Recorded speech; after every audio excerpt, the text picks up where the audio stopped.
Hello, aspirants. Welcome to Bhagyalakshmi IAS Institute, where passion meet purpose.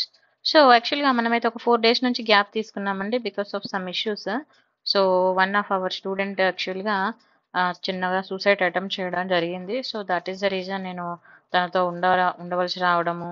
So తన కోసం కొంచెం fund raising అనేది కూడా చేయడం జరిగిందండి. సో ఈ పాయింట్ ఆఫ్ వ్యూలో నేను అవైలబుల్గా లేను. And now onwards we will continue our targets. So first of all ఈరోజు వచ్చేసి నేను ఎన్వైర్న్మెంట్ తోటి స్టార్ట్ చేస్తున్నాను. అండ్ పీవైక్యూస్ కూడా మనం ఇక నుంచి ఇంకా డే టు డే అప్డేట్లో ఉందామండి. And please pray for her, ఆమె కోసం ప్రేయర్ చేయండి మంచిగా ఉండాలని. సో లైఫ్లో నేనైతే ఒకటి చెప్తానండి, లైఫ్లో ఎప్పుడైనా కూడా మన అంబిషన్ ఉండొచ్చు, కానీ అంబిషన్ కోసం వర్కౌట్ చేయాలి. కానీ లైఫ్లో సక్సెస్ అయ్యామా, ఓకే, ఫెయిల్ అయితే దానిలో నుంచి నేర్చుకోవాలి, అంతేకాని దాని గురించి మనం చెడు డెసిషన్స్ అయితే తీసుకోవద్దు. So I request all the students, take all the things or పాజిటివ్గా తీసుకోండి, సక్సెస్ అవ్వండి. Even in case if you are failure also, నన్ను చూడండి, నేను యూపీఎస్సీలో ఫెయిల్ అయ్యాను. స్టిల్ ఐ హ్యావ్ అటెంప్ట్స్, నాకు అటెంప్ట్స్ ఉంది, కానీ నాకున్న ప్రాబ్లమ్స్ వల్ల నేను ముందుకు వెళ్ళలేకపోయాను. సో నా తెలివి ఎక్కడ పోవద్దు, నాకు నాలెడ్జ్ ఉంది, నా నాలెడ్జ్నే నేను ఇన్వెస్ట్మెంట్గా పెట్టాను, ఈ రోజు నేను మీ ముందు ఉండగలిగాను. సో మనకి నాలెడ్జ్ వస్తుందండి, యూపీఎస్సీ చదువుకుంటే ఖచ్చితంగా నాలెడ్జ్ వస్తుంది. సో ఆ నాలెడ్జ్తో మనం బ్రతకొచ్చు, అర్థమవుతుందా? సో ఇట్లా ఓపెన్గా చెప్పాల్సిన అవసరం లేదు. కానీ ఎందుకు చెప్తున్నానంటే చాలా మంది అమ్మాయిలు కానీ అబ్బాయిలు కానీ మొన్న మెయిన్స్ రిజల్ట్ వచ్చిన తర్వాత నేను ఒక 3 members సూసైడ్ అటెంప్ట్స్ చూశాను. సో ప్లీజ్ మీరు focus on your studies only, but don't focus on other things. మీకు ఎక్కడ జాబ్ రాకపోతే నాకు చెప్పండి, నేను జాబ్ పెట్టేశాను, అంతేకాని ఎలాంటి చెడుగా డెసిషన్స్ అయితే తీసుకోవద్దండి. సో మీరు ప్రయత్నం చేయండి. యూపీఎస్సీలో ఈవెన్ టీచింగ్ చేసుకున్నా కూడా కోట్లు సంపాదించే వాళ్ళు ఉన్నారు. సో ఎలాంటి వరి పడాల్సిన అవసరం లేదు, మంచిగా ట్రై చేయండి, దేవుడు ఉన్నాడు తోడు. అండ్ నా సైడ్ నుంచి నేను ఎంత చేయగలుగుతానో చేస్తున్నాను, చాలా మందికి ఫ్రీగా చాలా రకాలుగా ప్రొవైడ్ చేస్తున్నాను. సో మీకు అఫర్ట్ చేయగలిగిన వాళ్ళు అఫర్ట్ చేయండి, అఫర్ట్ చేయలేని వాళ్ళు వరి అవ్వద్దు. So okay, yeah. So come to the points. So నా ఎన్వైర్న్మెంట్ తీసుకున్నప్పుడు మరి అసలు ఎన్విరాన్మెంట్ అంటే ఏంటి అనేది మనం చూద్దాం. మనం ఫర్ ఎగ్జాంపుల్ ఎన్విరాన్మెంట్ అంటే ఏందండి, ఇప్పుడు మనం కొన్నిసార్లు అంటాం కదా, అక్కడ ఉన్న ఎన్విరాన్మెంట్ నాకు పర్లేదు, ఆ వాతావరణం అంత ఇలానో ఉంది అని అంటాం. అంటే అక్కడ ఆ వాతావరణం అనేది చేంజెస్ అనేది చూస్తాం మనం. అంటే వాతావరణం అంటే ఓన్లీ మనకి గాలి మాత్రమేనా, లేకపోతే అక్కడ వచ్చే వర్షపాతం ఎండనేనా? కాదు కదా, వాతావరణంలో ఉన్న థింగ్స్ బయోటిక్ అండ్ అబయోటిక్స్ కూడా ఇంక్లూడ్ అవుతూ ఉంటాయి ఇందులో. సో ఇక్కడ చూడండి, environment is a natural component in which biotic and abiotic. Biotic అంటే ఏంటి? Living organism. అబయోటిక్ అంటే ఏంటి? Not directly derived from the living organism. So ఇలా రెండింటి combination, and these are factors are interacting among themselves. ఈ point important. among themselves with each other. These interaction shape of habitat and ecosystem, organism and ecological community. So మనకి పీవైక్యూలో దీని మీద question అడిగాడు, అది ఎలా అడిగాడో నేను మీకు చెప్తాను. ఫస్ట్ ఎన్వైర్న్మెంట్ అంటే ఏంటి అనేది ఒకటి అర్థమైంది కదా. బయోటిక్ అంటే లివింగ్, అబయోటిక్ అంటే నాన్ లివింగ్. ఇది మనకు చిన్నప్పటి నుంచి తెలిసిందే కాబట్టి నేను దాని గురించి ఎక్కువ ఎక్స్ప్లెనేషన్ ఇవ్వట్లేదు. Next come to the habitat అంటే ఏంటి? సింపుల్గా చెప్పాలంటే ఇప్పుడు నేను ఎక్కడ ఉంటాను? మా ఇంట్లో ఉంటాను. మా ఇల్లు అనేది నాకు ఏంటి? ఒక ఫిజికల్ ఎన్విరాన్మెంట్, అవునా కదా? నేను ఉండడానికి నాకు కావాల్సిన ఒక ఫిజికల్ ఎన్విరాన్మెంట్. సింపుల్గా చెప్పాలంటే హ్యాబిటాట్ అంటే కూడా అంతేనండి. It is an physical environment in which an organism lives. Organism అనేది ఇక్కడ బ్రతుకుతూ ఉంటాయి. అడ్రస్ ఆఫ్ అన్ ఆర్గానిజం, ఇప్పుడు ఫర్ ఎగ్జాంపుల్ మీ అడ్రస్ ఎక్కడ అంటే మీరు ఏం చేస్తారు? ఒక అడ్రస్ రాస్తారు, మీరు ఉండే ప్లేస్. సింపుల్గా చెప్పాలంటే address of an organism is called habitat. Okay, and many habitat together make up of the environment అని అన్నాడు. సో సింపుల్గా చెప్పాలంటే ఇప్పుడు మనకి ఒక హ్యాబిటాట్ ఒక్క దానికి మాత్రమే అది నివాస ప్లేస్ అవుతుంది. ఫర్ ఎగ్జాంపుల్ నేను ఉన్నాను, మా ఇంట్లో నేను ఉండొచ్చు, మా ఫ్యామిలీ వాళ్ళు ఉండొచ్చు, మా రిలేటివ్స్ ఉండొచ్చు, అండ్ నేను పెంచుకున్న కుక్క పిల్లి ఉండొచ్చు, లేకపోతే పిల్లి ఉండొచ్చు, మతలబ్ డిఫరెంట్ టైప్ ఆఫ్ ఆర్గానిజమ్స్ కూడా ఉండొచ్చు కదా. So that is a habitat. అంటే అందులో ఒక్క స్పెసిఫిక్ ఆర్గానిజం అనే కాదు, డిఫరెంట్ టైప్ ఉంటాయి.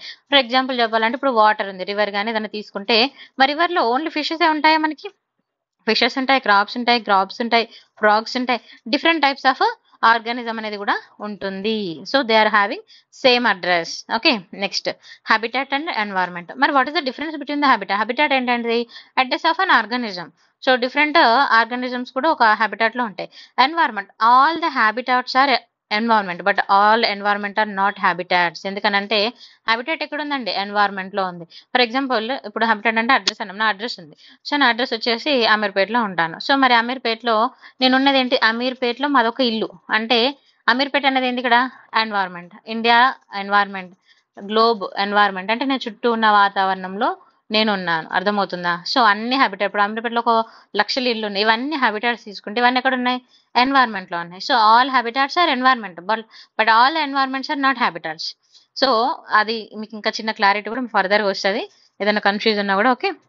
సో, పాయింట్ గుర్తుపెట్టుకోండి. తర్వాత habitat always prefers a preference of one species and environment there are the many species ఉంటాయి. ఎన్విరాన్మెంట్ తీసుకున్నప్పుడు మెనీ స్పీసెస్ ఉంటాయి. ఓకేనా? అంటే టెరిటోరియల్ ఉంటుంది, అక్వాటిక్ ఉంటుంది. ఇప్పుడు టెరిటోరియల్ రిలవెంట్ గా ఉంటాయి, అక్వాటిక్ రిలవెంట్ గా ఉంటాయి. Okay, next ecosystem. Very important term అండి, పివైక్యూలు అడిగారు. సో, ఎకోసిస్టమ్ అనేది ఏంటంటే it can be visualized as a functional unit of nature. ఇది ఏమంటున్నారు? Visualized as a functional unit of nature where living organisms. ఇక్కడ ఏమంటున్నారు? లీవింగ్ ఆర్గానిజమ్స్, కన్జ్యూమర్స్, అందులో ఏమొస్తాయి? Consumers, producers, decomposers. Living organism interact them self. ఇదే important. ఈ point మీదనే మనకి పీవైక్యూలో క్వశ్చన్ అడిగారు. ఇప్పుడే చూపిస్తాను నేను మీకు. ఇక్కడ ఏమన్నాడు? ఎకోసిస్టమ్ అంటే living organism interact among themself with an surrounding physical environment. ఈ ఒక్క పాయింట్ మీద పీవాక్యూలో క్వశ్చన్ అడిగాడు. సో, చాలా మంది ఏంటంటే ఏదో చదువుతారు కానీ దాన్ని అర్థం చేసుకోరు ఏం అడుగుతున్నారు అని. సో, మీకు ఇప్పుడే చూపిస్తాను చూడండి. పీవైక్యూ క్వశ్చన్ ఇప్పుడే చూపిస్తాను సేమ్. ఇదిగోండి చూడండి. విచ్ ఆఫ్ ద ఫాలోయింగ్ 2015లో అడిగారు. Which of the following best description of the term ecosystem. నేను మీకు 2024 వరకు పీవైక్యూస్ ఆల్రెడీ డీటెయిల్ ఎక్స్ప్లెనేషన్ చేశానండి. కావాలనుకున్న వాళ్ళు మన యాప్లో ఉంటుంది. ఎవరికన్నా కావాలనుకుంటే నా నెంబర్కి అప్రోచ్ అవ్వచ్చు. 9618273181. సో, మరి ఇక్కడ చూడండి, which of the following is the best description of the term ecosystem అన్నాడు. ఫస్ట్ ఏమంటున్నాడు? A community of organism interacting with another organism అన్నాడు. ఇక్కడ ఏమన్నా అనదర్ ఆర్గానిజం అన్న గుర్తుపెట్టుకోండి.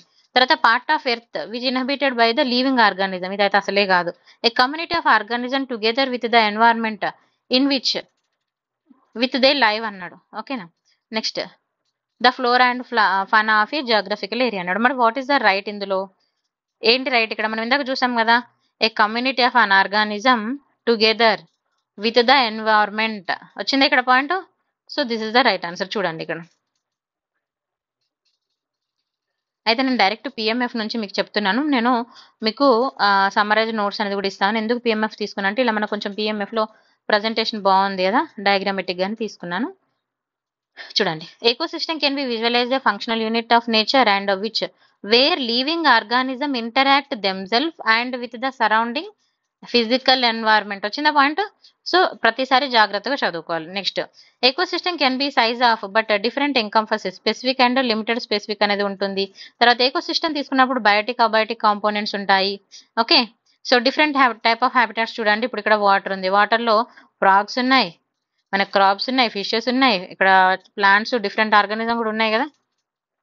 టెరిటోరియల్ తీసుకున్నప్పుడు ఇక్కడ నేల మీద తీసుకున్నప్పుడు కూడా టెరిటోరియల్ అంటే నేల మీద వస్తుంది అన్నట్టుగా different organisms. Next, ecosystem classification తీసుకున్నప్పుడు టెరిటోరియల్ ఉంటుంది, అక్వాటిక్. టెరిటోరియల్ అంటే భూమి మీద వచ్చేది, అక్వాటిక్ అంటే వాటర్లో వచ్చేది. ఓకేనా? అండ్ కొన్ని మ్యాన్ మేడ్ ఎకోసిస్టమ్ కూడా మనం చూడొచ్చు. అంటే man made ecosystem for example తీసుకుంటే ఇప్పుడు గార్డెన్స్ పెంచుతారు, పార్కులు కడతారు, ఇవన్నీ ఏంటండి మ్యాన్ మేడ్ ఎకోసిస్టమ్ కదా.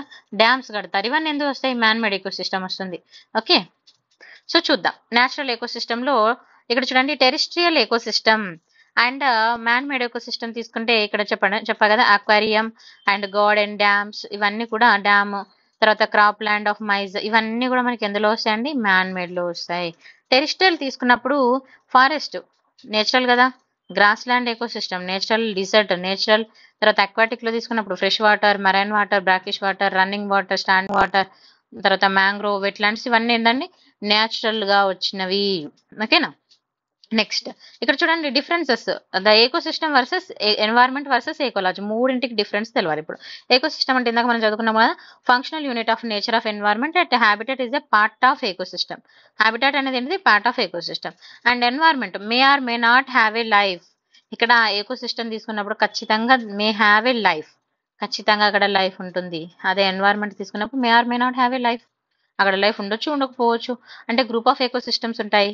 ఫర్ ఎగ్జాంపుల్ ఒక ఎడారి ఉంది, ఆ ఎడారిలో అక్కడ ఎలాంటి జీవరాశి ఉండకపోవచ్చు కూడా కదా, may or may not. So group of ecosystem ని ఎన్వైరన్మెంట్ అంటాం. ఎకాలజీ అంటే study of interactions between the organisms and organisms యొక్క సరౌండింగ్స్ యొక్క ఎకోసిస్టమ్ ని చదివేదే ఎకాలజీ. సింపుల్ గా చెప్పాలంటే study of ecology or ecosystem అని కూడా చెప్పొచ్చు. ఎకాలజీ అంటే study of ecosystem. Next components ఏమేమి ఉంటాయి ఎకోసిస్టమ్ లో చూడండి. Abiotic components, biotic. అబయోటిక్ లో physical factors, inorganic substances, organic. అయితే ఇక్కడ క్వశ్చన్ దీనిలో పీవైక్యూలో మనకు అడిగాడు. ఎలాంటి పాయింట్ ఆఫ్ వ్యూ అడుగుతాడంటే అబయోటిక్ కాంపోనెంట్స్ ఇచ్చేసి 3 పేర్లు ఇస్తాడు. మళ్ళా ఇక్కడ ఈ కన్జ్యూమర్స్ ఏదో ఒకటి తీసుకొచ్చి ఈడ పెడతాడు. అర్థమైందా? సో మనకి ఏముంటాయి ఫిజికల్, ఇనార్గానిక్ అండ్ ఆర్గానిక్. మళ్ళీ ఏం చేస్తాడు ఫిజికల్ ఫ్యాక్టర్స్ అని చెప్పేసి టెంపరేచర్, హ్యూమిడిటీ అండ్ వాటర్ అని పెడతాడు ఇక్కడ. సో మనం ఏం చేస్తామంటే బ్లైండ్ గా రైట్ అనుకుంటాం. సో ఇక్కడ ఫిజికల్ ఫ్యాక్టర్ లో వాటర్ రాలేదు, ఇనార్గానిక్ సబ్స్టాన్సెస్ లో వాటర్ వచ్చింది, గుర్తుపెట్టుకోండి. తర్వాత ఆర్గానిక్ సబ్స్టాన్స్, ఈ రెండింటిని కూడా కలిపి మనకు క్వశ్చన్ ఇస్తాడు. సో జాగ్రత్తగా చూసుకోవాలి.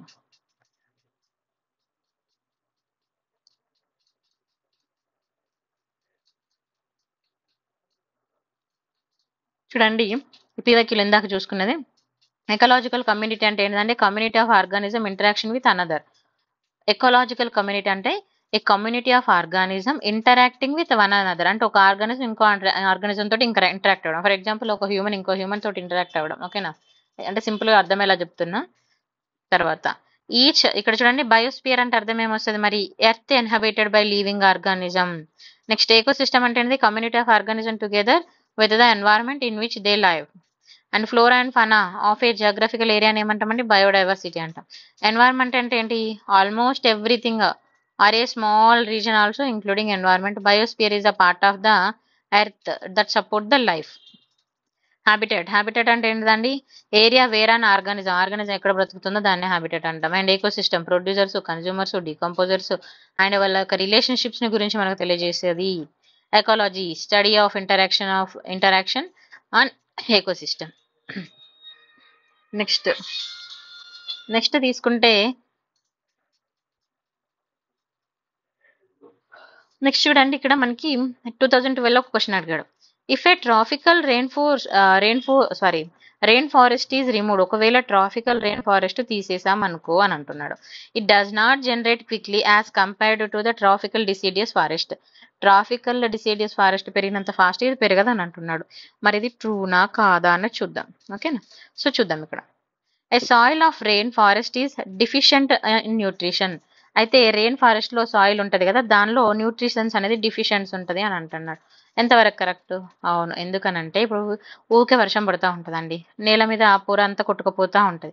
సో దాంతో పాటు న్యూట్రియన్స్ కొట్టుకుపోతాయా లేదా? సో ట్రూనా కాదా? థింక్ చేయాలి. ఇది లాజికల్ గా కాకుండా కొంచెం మనం అప్పటిదప్పుడు మన మైండ్ సెట్ ని యూజ్ చేయాల్సిన క్వశ్చన్ అండి. తర్వాత propagule of trees and rain forest have a poor viability అని అన్నాడు. పూర్ వయబిలిటీ అనేది మాత్రం ఇక్కడ కరెక్టా కాదా అనే పాయింట్ ఆఫ్ వ్యూలో మనం ఒకసారి థింక్ చేయాలి. చూద్దాం. The rain forest species are slow growing అన్నాడు. రెయిన్ ఫారెస్ట్ లో స్లోగా గ్రో అవుతాయా? కాదు. తర్వాత exotic species invaded the fertile soil of rain forest అన్నాడు. సో ఇది కూడా కాదు. మరి ఇక్కడ ట్రూ వచ్చేసి మనకి ఇక్కడ చూడండి, rain forest have a poor viability అనేది కూడా మనం ఇక్కడ ట్రూగా చెప్పొచ్చు. ఎందుకనంటే అక్కడ పెరిగే వాతావరణాన్ని బట్టి మనం చెప్పొచ్చు. ఓకే.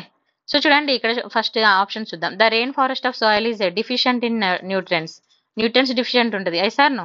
ఎందుకనంటే లిచింగ్ ఆఫ్ ద న్యూట్రియన్స్ అనేది వాటర్ లో ఫ్లోలో కొట్టుకుపోవడం, వెరీ లిటిల్ ఫెర్టిలిటీ అనేది ఉంటుంది. Okay. Next propagation of the trees in rain forest have the poor viability ఉంటుంది. ఎందుకనంటే డిటాచబుల్ స్ట్రక్చర్ అనేది ఇక్కడ మనం చూడొచ్చు. ఓకేనా? చూడండి, detachable structure that can give rise to the new plants. Example birds, sucker and floor, ఇవన్నీ కూడా మనం ఇక్కడ చూడొచ్చు. తర్వాత rain forest species are slow growing అన్నాడు. ఇది ఫాల్స్. ఎందుకంటే ఇక్కడ చాలా ఫాస్ట్ గా గ్రో అవుతాయి. అండ్ ఎగ్జాటిక్ స్పీసెస్ అంటే non native invaded the fertile rainfall soil అన్నాడు. అంటే ఇక్కడ రెయిన్ ఫారెస్ట్ టాప్ సాయిల్ తీసుకున్నప్పుడు హెవీలీ లిచ్డ్ ఉంటుంది. ఎందుకనంటే ఇక్కడ it is not fertile but heavily leached. గుర్తుపెట్టుకోవాలి. ఈ చిన్న క్లారిటీస్ అనేది మిస్ అవుతా ఉంటాయి చాలా మందికి. ఈ పాయింట్ రిపీటెడ్ గా చదవండి. Next major abiotic limiting factors తీసుకున్నప్పుడు లైట్, రెయిన్ ఫాల్, టెంపరేచర్ ఇవన్నీ కూడా ఇందులోకి వస్తాయి. అయితే ఇక్కడ చూడండి, లైట్ తీసుకున్నప్పుడు UV components. Okay, UV components of the harmful spectrum harmful to the many organism. ఎక్కువ యూవీ ఎక్కువ వచ్చినా కూడా అది ఆర్గానిజం కి హార్మ్ఫుల్లే కదా. తర్వాత రెయిన్ ఫాల్ తీసుకున్నప్పుడు మోస్ట్ బయోకెమికల్ రియాక్షన్స్ అనేది మనం ఇక్కడ చూడొచ్చు. తర్వాత టెంపరేచర్ తీసుకున్నప్పుడు వైడ్ రేంజ్ ఆఫ్ టెంపరేచర్ ఉన్నా కూడా ప్రాబ్లమే. అట్మాస్ఫియర్ తీసుకున్నప్పుడు 21% ఆక్సిజన్, మనకు 0.38% కార్బన్ డైఆక్సైడ్, 78% నైట్రోజన్ ఉంటుంది. ఈ పాయింట్ ఆఫ్ వ్యూలో పీవైక్యూలో క్వశ్చన్ అడిగాడండి, చూడాలి. తర్వాత ఆర్గానిక్ కాంపోనెంట్స్ అంటే ఇక్కడ మనకి ఏమొస్తాయండి, biomolecules like proteins, carbohydrates, lipids, ఇవన్నీ ఆర్గానిక్. ఇన్ఆర్గానిక్ అన్నప్పుడు కార్బన్ డైఆక్సైడ్. దీని మీద కూడా పీవైక్యూలో అడిగాడండి, చూసుకోవాలి జాగ్రత్తగా. నేను మీకు 2024 వరకు అప్డేట్ ఇస్తాను. తర్వాత ఇక్కడ మనకి ఒక స్ట్రక్చర్ ఇచ్చాడు, వర్టికల్ జోనేషన్ ఏ విధంగా ఉంటుందని. ఇది చాలా important point. Buffering capacity of earth తీసుకుంటే ఎంత, ఇది పీవైక్యూలో అడిగాడు. ఏ neutral pH of 7, it maintain the soil and water bodies buffering capacity of the planet. ఎంత అండి, a neutral pH 7. Okay, next salinity తీసుకున్నప్పుడు some organism tolerate wide range of salinities. Okay, దాన్ని ఏమంటాం అనేది మళ్ళీ ఇక్కడ మనకి ఇంపార్టెంట్ అన్నట్టుగా.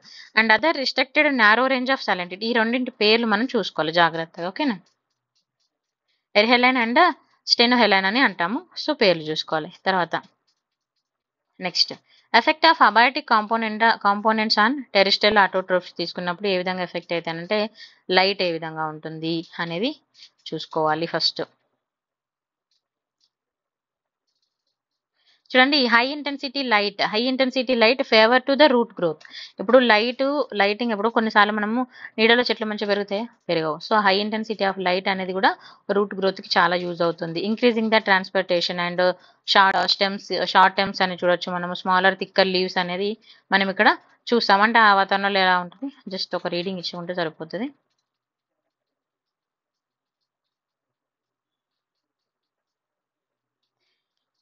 ఈ పాయింట్ చూడండి, viable part of the spectrum only red and blue or effective in photosynthesis. ఇక్కడ చూడండి, plants grown in blue light. ఇక్కడ ఈ పాయింట్ ఇప్పుడు ప్లాంట్స్ ఏ లైట్ లో పెరుగుతాయి అంటే plants grown in blue light are small, ఎంత స్మాల్ గా. అదే రెడ్ లైట్ తీసుకున్నప్పుడు రిజల్ట్ వచ్చేసి ఎన్లాంగెడ్ సెల్స్, ఓకేనా. తర్వాత plants grown in ultra violet light తీసుకున్నప్పుడు డ్రాఫ్ట్. ఈ పాయింట్ చాలా ఇంపార్టెంట్. అంటే ఎలాంటి లైట్లు ఏ విధంగా పెరుగుతాయి అనేది చూసుకోవాలి, ఓకేనా. నెక్స్ట్ ఫ్రోస్ట్, తర్వాత స్నోలో ఎలా, తర్వాత టెంపరేచర్లో ఎలా, నైట్రోజన్లో ఎలా.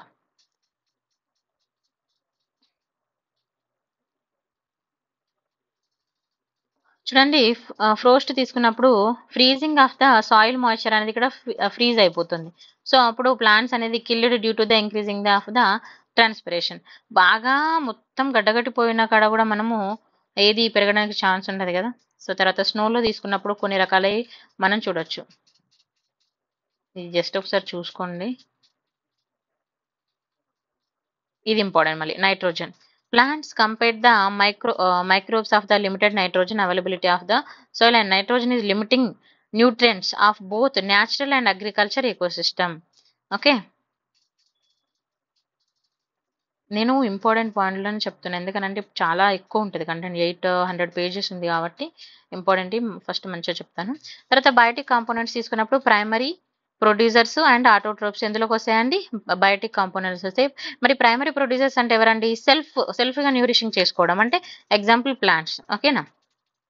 చూడండి, గ్రీన్ ప్లాంట్స్ తీసుకుంటే సెటన్ బ్యాక్టీరియా, కొన్ని బ్యాక్టీరియాలు కూడా మనకి ప్రైమరీలో వస్తాయి, ఓకేనా. ఏంటి అని ఆ పేరు కూడా చూసుకోవాలి మనం, బ్లూ గ్రీన్ ఆల్గే. సో ఇవి ఏంటంటే ఫోటోసింథసిస్ ని క్యారీ చేసి వాళ్ళ ఓన్ ఆర్గానిజంని, ఓన్ ఫుడ్ ని తయారు చేసుకుంటాయి, ప్లాంట్స్ అండ్ సమ్ ఆర్గానిజమ్స్. తర్వాత కన్స్యూమర్స్ అంటే ఎవరు, they don't have a capability and incapable of the producing food and depend on the producers మీద డిపెండ్ ఉంటాయి. మైక్రో కన్స్యూమర్స్ అంటే ఏంటి, ఇక్కడ హెర్బివర్స్ తీసుకున్నప్పుడు మైక్రో కన్స్యూమర్స్ అంటారు. అంటే ఇవి మెయిన్గా ఏంటంటాయి, it's mainly depend on plants, మాత్రమే డిపెండ్ అవుతాయి ప్లాంట్స్ మీద. షీప్ కానీ ర్యాబిట్ కానీ, అంటే ఇవేంటి హెర్బివర్స్ అంటే ఆకులు అలములు అంటారు కదా, ఆకులు లాంటివి తింటాయి అన్నట్టుగా, నాన్ వెజ్ కాకుండా. సెకండరీ కన్స్యూమర్స్ అంటే ప్రైమరీ కన్స్యూమర్స్ ని తింటాయి, ఫీడ్. తర్వాత కార్నివర్స్ అంటే బోత్ ప్రైమరీ కన్స్యూమర్స్ ని, సెకండరీ కన్స్యూమర్స్ ని కూడా తింటాయి. ఓమ్నివర్స్ అని అంటే అనే తింటాయి, ఇంకేది తినందండి ఏమి ఉండదు, హ్యూమన్ లైక్. తర్వాత మైక్రో కన్స్యూమర్స్ తీసుకున్నప్పుడు ఇక్కడ చూడండి, phagotrophs are the tiny organism that feed the ingesting organic matter and organism, and osmotrophs are the organism that obtain the nutrients. ఎక్కడి నుంచి తీసుకుంటాయి అన్ని న్యూట్రియన్స్ ని, టేకింగ్ డిజాల్వ్డ్ ఆర్గానిక్ మ్యాటర్ నుంచి తీసుకుంటాయి, from the ambient medium through the osmosis అని అన్నాము. తర్వాత సాప్రోట్రోప్స్ ఇది కూడా మనకి రీసెంట్ క్వశ్చన్ లో ఉంటుంది, ఇంపార్టెంట్. ఇవి తీసుకుంటే దీస్ ఆర్ ద బ్యాక్టీరియా, ఇది పీవైక్యూలో అడిగాడండి. Saprotrophs are the bacteria and fungi, example the mushrooms. Okay. తర్వాత ఎర్త్ వామ్స్ తీసుకున్నప్పుడు మనం చూడొచ్చు, ఎర్త్ వామ్స్ మనందరికీ తెలుసు, it help the decomposing in the organic matters. Okay. So ఇది ఫస్ట్ చాప్టర్. నేను నెక్స్ట్ చాప్టర్ కూడా ఈరోజు చేశాను. Thank you so much for watching.